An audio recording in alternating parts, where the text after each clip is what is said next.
Hello everybody. In this video we are going to be going through an example problem with a heat engine cycle.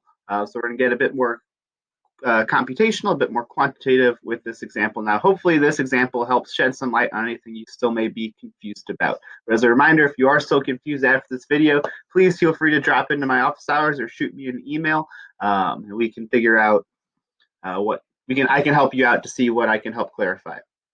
So here's the problem. We have an engine, and this is the cycle that it goes through.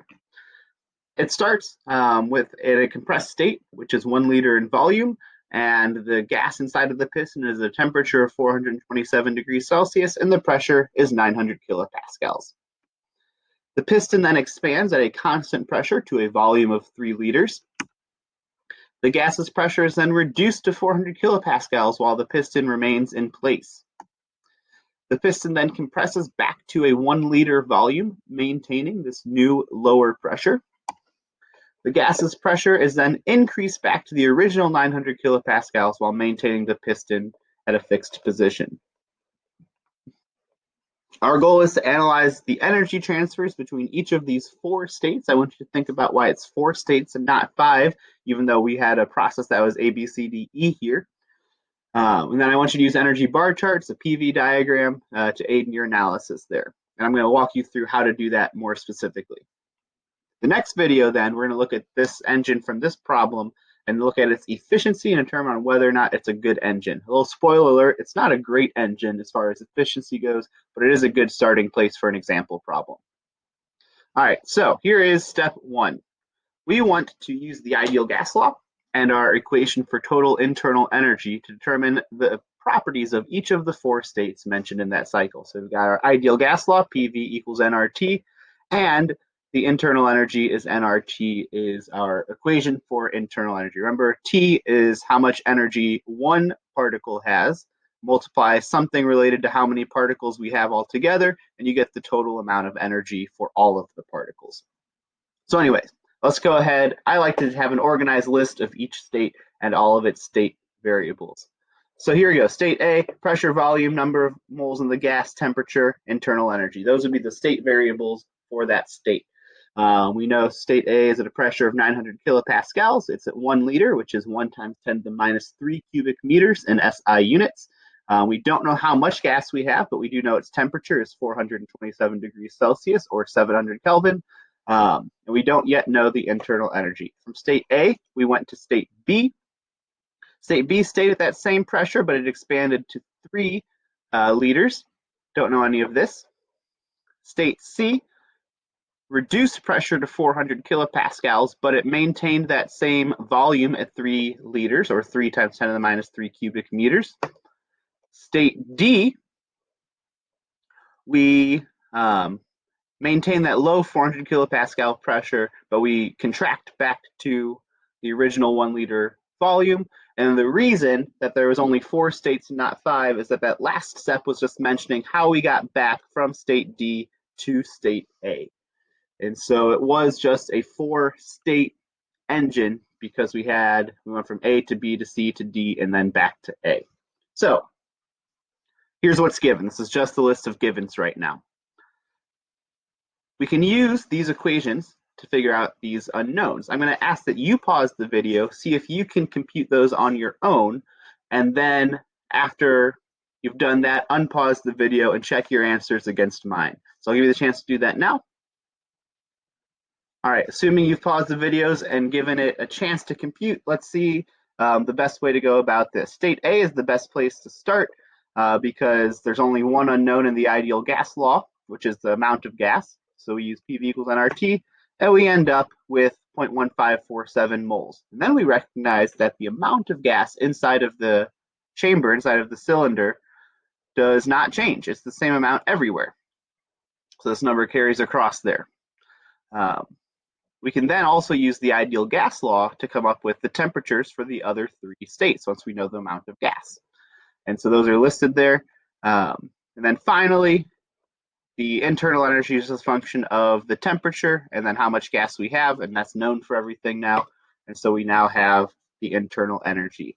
A few things to note: the energy inside of the gas increases from A to B. We get to a really hot temperature there. And then as we reduce the pressure, the temperature lowers. And as we reduce the pressure and the volume, the temperature lowers further. So just pay attention to those variables. So this is the summary of the data that we are given. Now, how do we use this to analyze the transfers that happen between these states? Let's take a look. So we want to sketch a PV diagram in the center of the page. This should take up an entire piece of paper, what we are about to do. In each corner of the page, we want to sketch the piston so we get a picture of what the piston looks like at that state. And we want to draw a bar chart representing the internal energy of the gas inside of the cylinder. Between each of the states, we want to draw a system flow diagram to represent the working and the heating, those energy transfers. And then we want to use the PV diagram to compute the amount of working, and then any other energy changes that weren't accounted for through working must be accounted for through heating. And so that's where the first law of thermodynamics comes in. So this is our general process. I wanted to give you the overview, but it'll make more sense, I think, once you see it in action. So let's get started. Center of the page, PV diagram. I'm going to use pressure in kilopascals and volume in 10 to the minus 3 cubic meters because we're going to eventually look at the area under this curve. And when you multiply kilopascals by 10 to the minus 3 meters, the 10 to the 3 and the 10 to the minus 3 sort of undo each other, or they multiply to 1. And so we'll end up with SI units looking at the area underneath of this graph. So anyway, here we go. 4 zones. And we're getting to the point where I'm going to be in the way, I'll be in the least amount of, I'll be the least distracting here. Actually, can I get rid of the bubble? I'm going to do that. All right, so now let's go ahead and take a look. So what does this graph mean? The bottom left corner here is low volume, low pressure. The top left corner is low volume, high pressure. This upper right corner is large volume and large pressure. And this lower right corner is a large volume but a lower pressure. And so we've got sort of I don't want to say quadrants, but 4 zones in this graph. And we are going to represent each of those 4 states with which of those 4 zones they land in. So let's start here in the top left corner. This is our low volume, high pressure state. That was state A. So it's in the top left corner of the graph. We're going to put state A in the top left box up here, state A. Now let's move along. State B was in that high pressure, the 900 kilopascals, and that high volume region of the graph. So we're going to put state B over here. And then state C maintained the large volume, but was at a lower pressure. So state C should be this green box. And then state D, it was at the low volume and low pressure. So state D should be in this lower left-hand corner. All right, so we want these 4 boxes to represent those 4 zones inside of the graph. And now let's get started with our sketches of the piston. State A was the compressed gas, a small volume at the high 900 kilopascal pressure. So let's go ahead and put that point on our graph. It's at a 1 liter volume and a 900 kilopascal pressure. That's where state A lands, right there. All right, now let's look at the internal energy of state A. Draw a bar graph for that internal energy. I'm going to arbitrarily make it 2 bars tall, and that corresponded to a temperature of 700 Kelvin or an energy in kilojoules of 1.350. We're going to use kilojoules as our energy unit because we are in the thousands of joules. All right, so that was state A. Let's look at state B now. The piston pushes forward. That's our power stroke. So the volume is now larger, but we're still at that high 900 kilopascal pressure. So we're at that 3 liter volume, but at the 900 kilopascal pressure. There's point B for state B. Let's look at the internal energy there.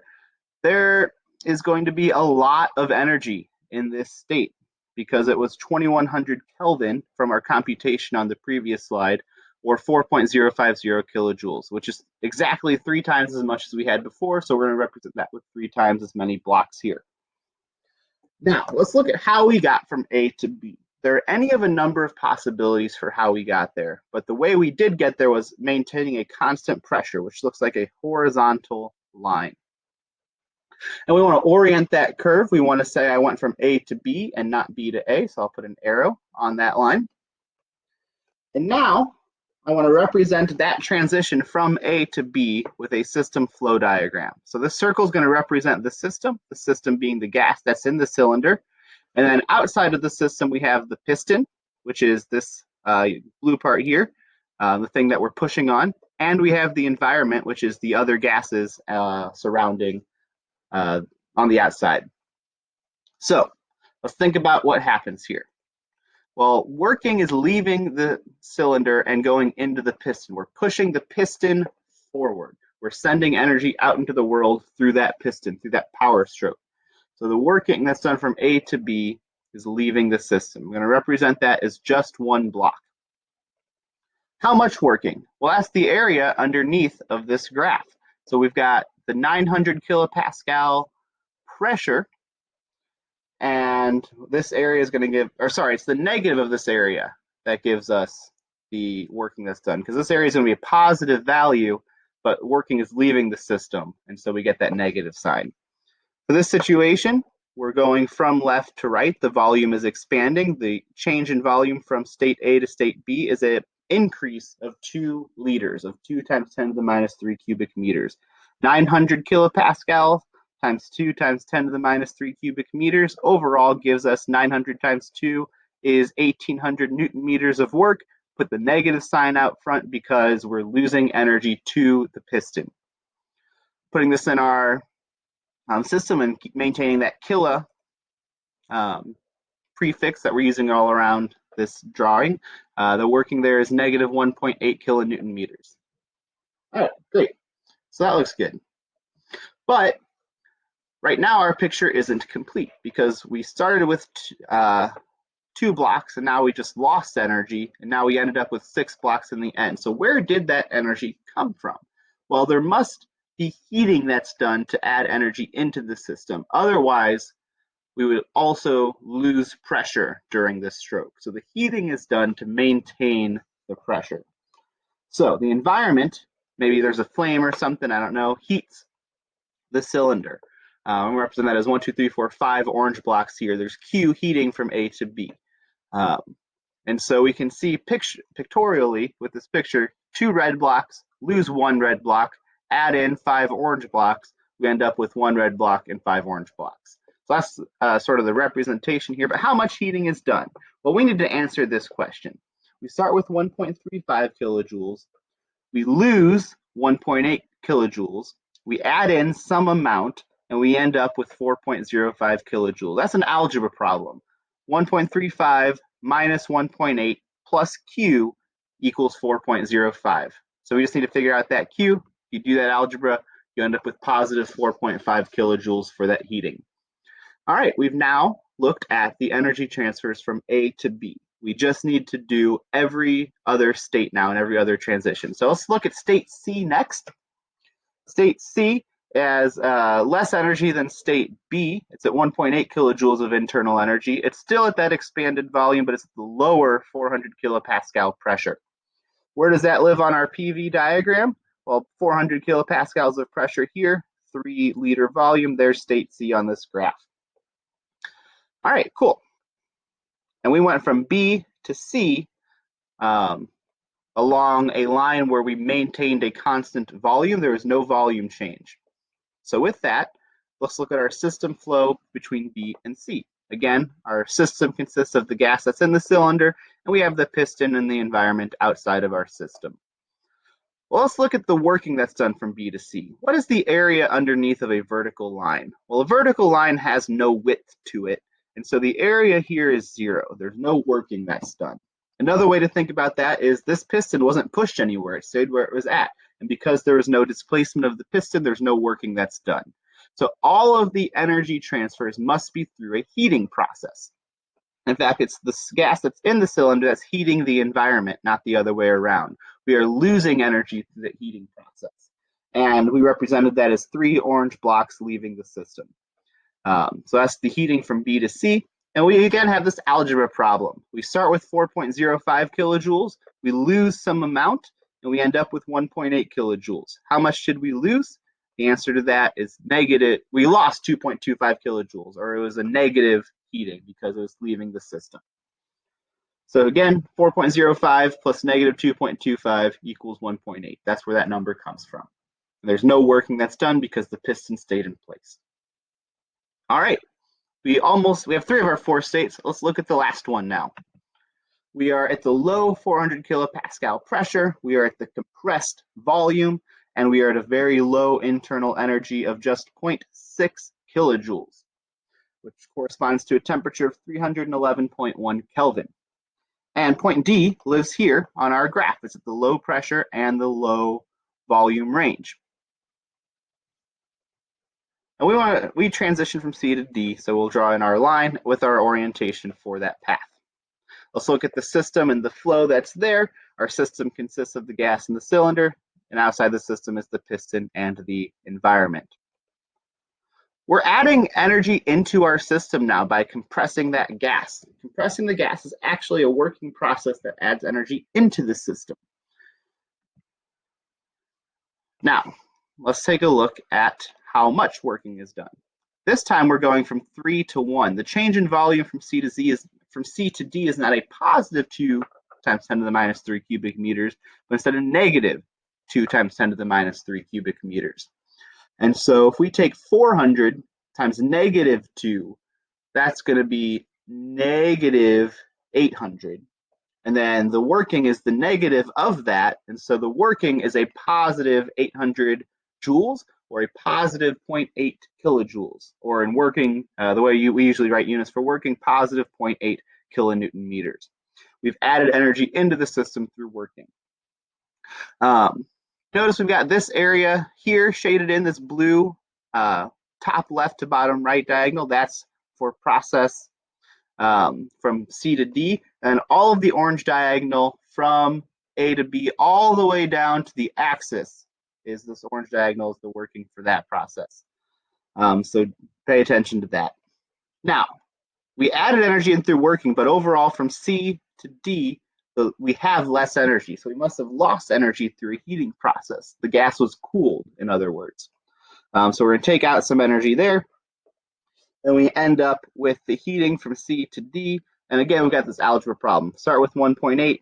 We add in 0.8. We remove some amount, and we end up at 0.6. The amount we removed through heating must have been 2 kilojoules, or the heating was a negative 2.0 kilojoules there. All right, almost done. We just have the last transition back from D to A to look at now. So D to A, throw that line in there. In our system flow diagram, we have no working that's done because the piston stays in place, or we look at the graph, there's no volume underneath a vertical line. And so we're adding energy in through heating.